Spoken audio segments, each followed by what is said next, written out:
ঈদের ছুটিতে আজও ঢাকা ছাড়ছেন অনেকেই। এই মুহূর্তে কমলাপুরে আছেন সহকর্মী মাইনুল মারুফ। ঈদযাত্রার আরো খবর নিয়ে তিনি আমাদের সাথে যোগ দিচ্ছেন। মাইনুল, আজ কমলাপুরে ঘরমুখো মানুষের ভিড় কেমন দেখছেন? বগুড়ার যে ট্রেন দুর্ঘটনার ঘটনা ঘটেছে সেই কারণে রেলের কোনো শিডিউল বিপর্যয় দেখা দিয়েছে কিনা জানাবেন। তৃষা, আজ কমলাপুরে গতকালের তুলনায় কিন্তু আজ ভিড় একটু বেশি। এর মধ্যে আমি যদি বলি যে নীলসাগর এক্সপ্রেসটি ছিল, যে ট্রেনটি দুর্ঘটনার শিকার হয়েছিল, সেই ট্রেনটি ছাড়া বাকি কোনো ট্রেনে কিন্তু এখন পর্যন্ত শিডিউল বিপর্যয়ের ঘটনা কিন্তু আমরা দেখতে পাচ্ছি না। এখানে যেই চার্ট আছে, ট্রেনের সময়সূচি আছে, সেই সময়সূচি অনুযায়ী নীলসাগর এক্সপ্রেস চিলাহাটির যেই ট্রেনটি সেটি 6:45-এ ছেড়ে যাওয়ার কথা, তবে সম্ভাব্য সময় এখন দেখাচ্ছে 10:10। এবং আমরা এখানে কর্তৃপক্ষের সাথেও কথা বলেছি, তারা বলেছেন যে দুর্ঘটনা কবলিত ট্রেনটি সেখান থেকে রওনা হয়েছেন ঢাকা। আমি কি কিছু ধরেছি নাকি?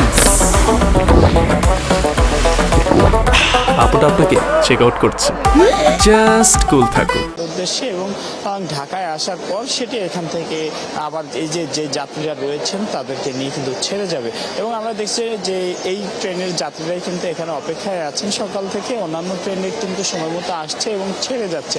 এবং এই যে সময়সূচিতে এখন দেখা যাচ্ছে, এই সময়সূচি অনুযায়ী কিন্তু বলা যায় যে কোনো ট্রেনই কিন্তু এখন পর্যন্ত আটকে নেই। যে মোটামুটি এই রুটের বা তার আশেপাশের রুটের সকল ট্রেনই কিন্তু ছেড়ে গেছে। বিকল্প উপায়ে যেই যাত্রীরা রয়েছেন সে যাত্রীদের পৌঁছে দেওয়ার জন্য তারা কাজ করেছেন। এবং আমরা গতকাল যখন কথা বলেছিলাম এই যে স্টেশন কর্তৃপক্ষের সাথে এবং রেল কর্তৃপক্ষের সাথে, তখন তারা বলেছিলেন যে যত দ্রুত সম্ভব এই যে দুর্ঘটনার ফলে যে একটা ঘটনার সৃষ্টি হয়েছে বা একটা শিডিউল বিপর্যয়ের সৃষ্টি হয়েছিল তা কাটিয়ে ওঠার চেষ্টা করবেন। এবং আমরা সকাল নাগাদ কিন্তু মোটামুটি বলা যায় যে যাত্রীরা আটকে পড়েছিলেন তাদেরকে কিন্তু পৌঁছে দেওয়া হয়েছে বা তাদেরকে নেওয়ার ব্যবস্থা করা হয়েছে বা বিকল্প পথের ব্যবস্থা করা হয়েছে, যারা হয়তো একটু দেরি সহ্য বা পথ চাননি আর কি, দেরি করতে চাননি তাদের জন্য।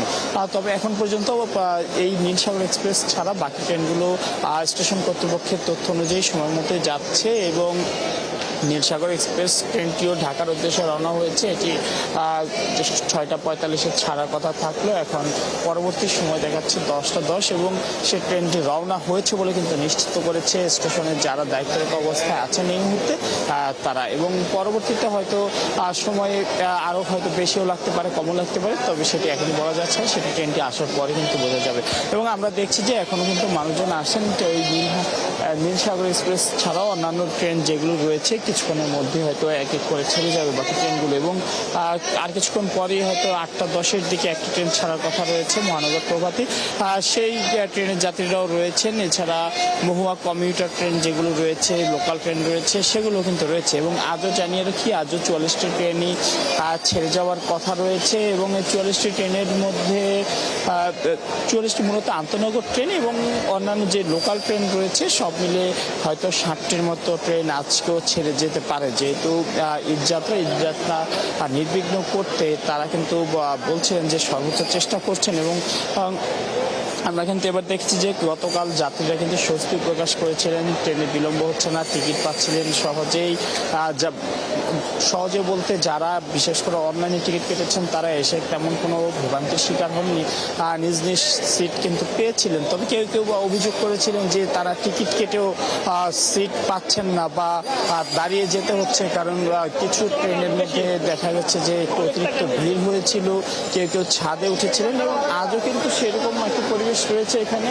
আর এখানে এখন যে ট্রেনটি দাঁড়িয়ে আছে সেই ট্রেনের মধ্যে যথেষ্ট ভিড় রয়েছে, মানুষ কিন্তু কেউ দাঁড়িয়ে আছেন ভেতরে, আবার কেউ এখনো দ্রুত যাচ্ছেন ট্রেন ধরার জন্য। এভাবে কিন্তু রেল স্টেশন থেকে যাত্রা চলছে এবং মানুষ যারা আছেন তারাও কিন্তু বেশ স্বাচ্ছন্দ্যে কিন্তু এখন পর্যন্ত ট্রেন যেতে পারছেন।